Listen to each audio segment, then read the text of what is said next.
증거인멸마저 전혀 몰랐다는 입장이십니까? 지시를 받은 적도 없으십니까?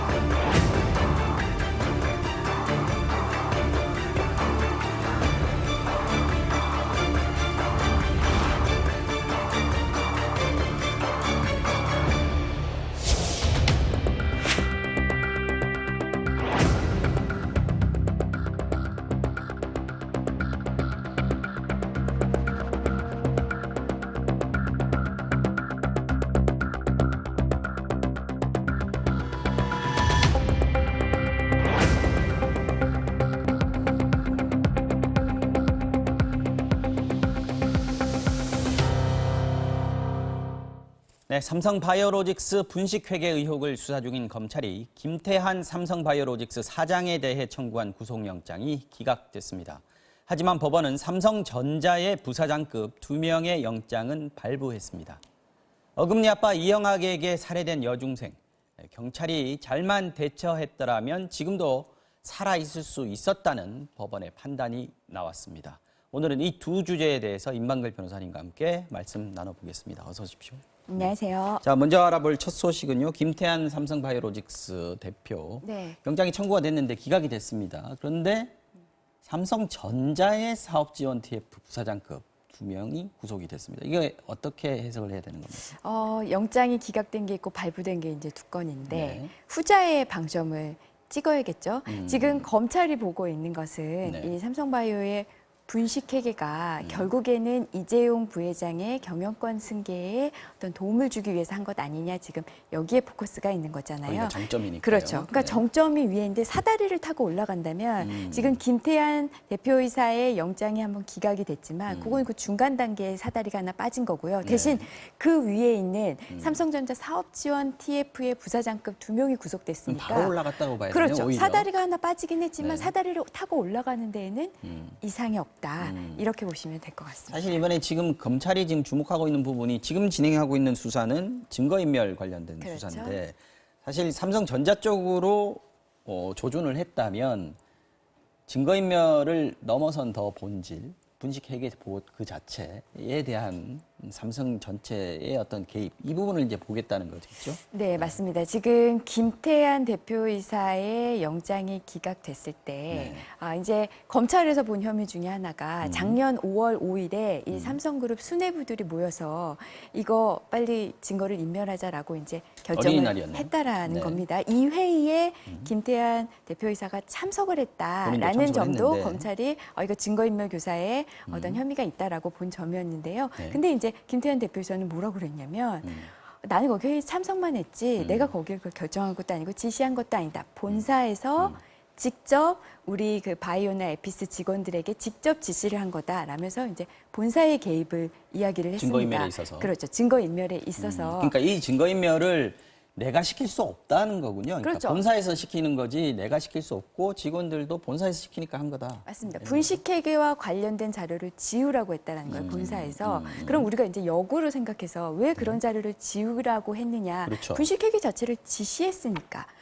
이 회계와 관련된 지시했으니까 그와 관련된 자료를 지우라는 거 아니겠느냐. 이제 이렇게 한번 추론을 해볼 수가 있고요. 증거인멸을 지시한 자가 분식회계도 지시했다. 그렇죠. 이렇게 그리고 또 하나는 이제 네. 삭제하라라고 한 문구 중에 하나가 오로라라는 문구가 있습니다. 오로라, 이제 예. 이 오로라는 삼성물산과 제일모직이 합병을 할 당시에 네. 그때 이제 이 그룹에서 비밀리에 수행하던 프로젝트라고 합니다. 이제 그 자세한 내용을 제가 생각하고요. 그러니까 네. 어쨌든 그 본사의 그 TF 사업지원 TF에서만 알고 있던 그 프로젝트명을 삭제하라. 라고 이야기한 것은 결국에는 이와 관련해서 분식회계며 네. 특히 증거인멸과 관련해서 결국 본사가 관여된 거 아니냐라고 보는 게 검찰의 입장인 것 같습니다. 계열사 사장이 더 높은 게 아니고 본사의 부사장급이 더 높다 이렇게 보면 될 것 같은데 삼성 입장에서는요.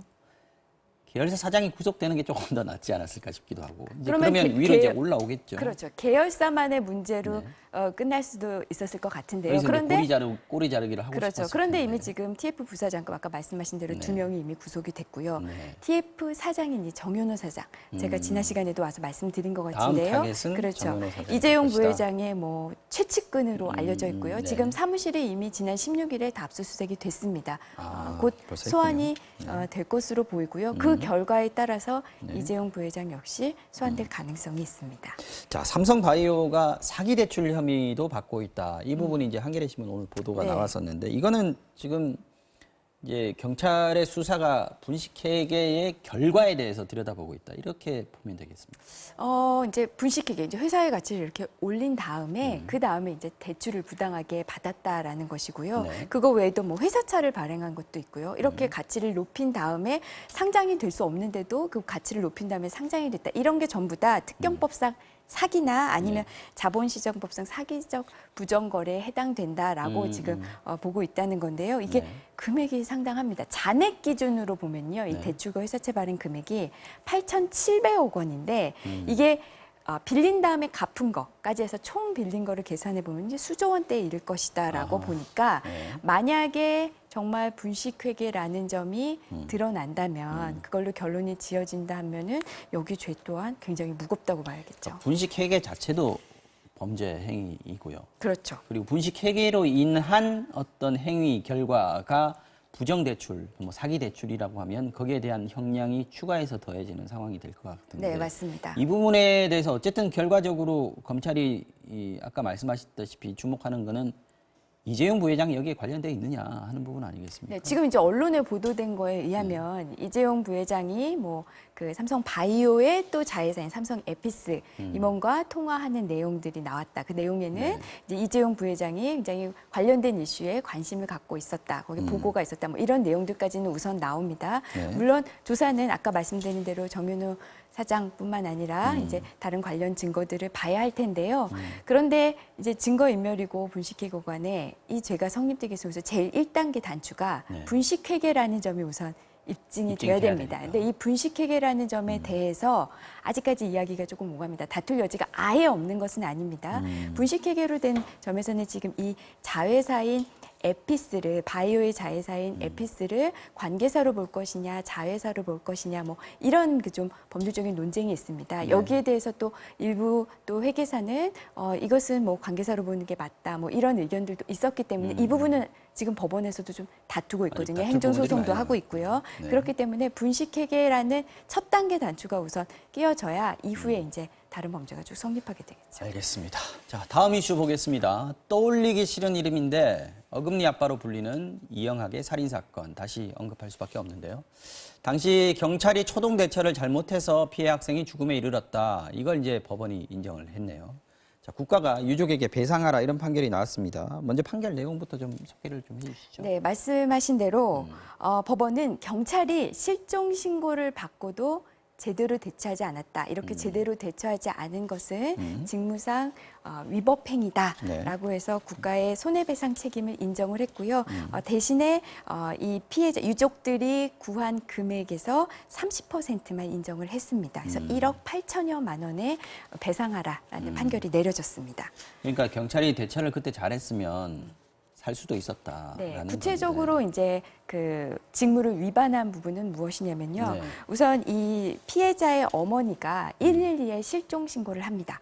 일주일 112에 실종 신고를 하니까 네. 서울지방경찰청이 그 피해자의 그 휴대폰의 최종 기지국 위치를 중랑경찰서 112 상황실에 알리게 되고요. 이 네. 상황실은 망우지구대 순찰차에게 출동 신고를 하고 출동 명령을 내리고요. 또 네. 하나는 중랑서 여성 청소년 수사팀에도 출동 지시를 합니다. 거기까지는 문제가 없는 거죠? 네, 여기까지 문제가 네. 없는데 문제는 중랑서 여성 청년 수사팀은 출동을 하지 않았습니다. 왜 안 한 거죠?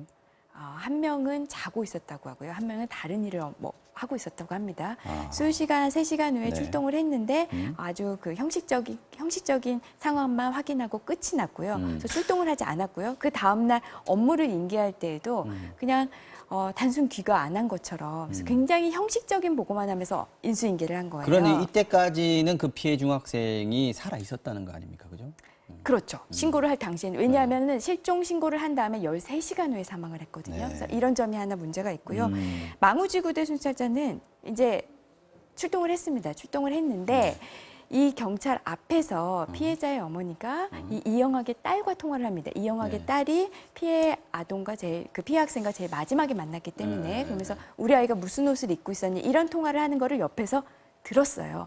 그럼 최후 목격자와 지금 피해자 엄마가 통화하는 내용을 들었다면 네. 그 최후 목격자와 직접 통화를 하든지 그러니까 뭔가 확인할 수 있는 기회가 있었는데 거기에 대해서 그냥 별다른 듣고만 조치를 있었던 겁니까? 그렇습니다. 그래서 만약에 그때 이영학의 딸을 조사를 했더라면 그리고 그 조사했다는 내용이 이영학의 귀에 들어갔더라면 이영학이 지금 경찰이 나를 찾고 있구나, 아이를 찾고 있구나 하고 생각하면 아이를 돌려보낼 수도 있을 가능성이 있었는데 이런 점이 전혀 또 이루어지지 않은 점. 그래서 총체적으로 어떤 실종 신고를 받은 다음에 실종자를 확인하는 방법, 그리고 이 최후 목격자를 어떻게 확인하는 방법 이런 부분에 대한 수사가 미진했다라는 점, 그리고 앞서 말씀드렸듯이 아예 출동을 하지 않은 점, 이런 점들이 명백하게 직무상 위법행위다라고 판단을 했습니다. 정말 좀 답답한 생각이 드는데 그때 그러면 그 잘못했던 경찰관들 이 사람들은 징계를 네, 받긴 모두 받았습니까? 모두 줄줄이 징계를 받았고요. 아마 시청자 여러분들께서는 근데 왜 국가 책임이 30%밖에 안 되지? 굉장히 잘못한 것 같은데 생각하실 수는 있겠지만 이렇게 잘못했다 하더라도 직무상 위법행위가 있다 하더라도 결정적으로 이 사망을 이르게 한 이 이영학과 그렇긴 하죠. 똑같은 정도로 잘못했다고는 볼 수 없다라고 해서 30%까지만 인정을 했습니다. 자, 알겠습니다. 오늘 이슈 완전 정복은 여기서 마무리하겠습니다. 오늘도 임방글 변호사 수고해 주셨습니다. 고맙습니다. 고맙습니다.